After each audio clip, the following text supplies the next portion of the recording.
கிறிஸ்துவுக்குள் பிரியமானவர்களே, ஆண்டவராகிய இயேசு கிறிஸ்துவின் நாமத்தினாலே உங்களை அன்போடு வாழ்த்துகிறேன். தேவ பிரசன்னம் உங்கள் அனைவரோடும் கூட இருப்பதாக.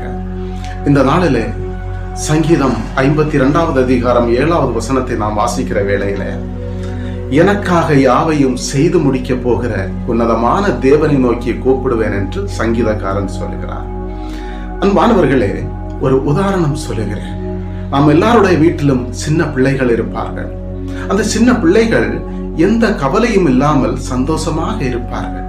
ஏனென்றால் அந்த பிள்ளைகளுக்கு தேவையான அனைத்துமே செய்து கொடுக்க பெற்றோர்கள் இருப்பார்கள் என்ற நம்பிக்கை அவர்களுக்கு உண்டு. என்ன தேவைப்பட்டாலும் அப்பா அம்மா செய்து கொடுப்பார்கள்.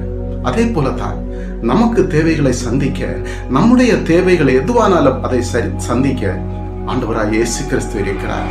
அதனால எதை குறித்தும் நீங்கள் கவலைப்பட தேவையில்லை. மார்க்கு 6வது அதிகாரம் 8வது வசனத்தை நாம் வாசிக்கிற வேளையில, நீங்கள் பிதாவை நோக்கி வேண்டிக் கொள்கிறதற்கு முன்னதாகவே உங்களுக்கு என்ன தேவை என்று அவர் அறிந்திருக்கிறார். அன்பான தேவனுடைய பிள்ளைகள், எதை குறித்தும் நீங்கள் கவலைப்படாதிருங்கள். உங்களுக்கு என்ன தேவை என்பதை அவர் அறிந்திருக்கிறார். நீங்கள் விசுவாசத்தோடு அவரை பற்றி கொண்டு நீங்கள் ஜெபிக்கிற வேளையில அவர் உங்களுக்கு செய்ய வல்லவராக இருக்கிறார். God bless you.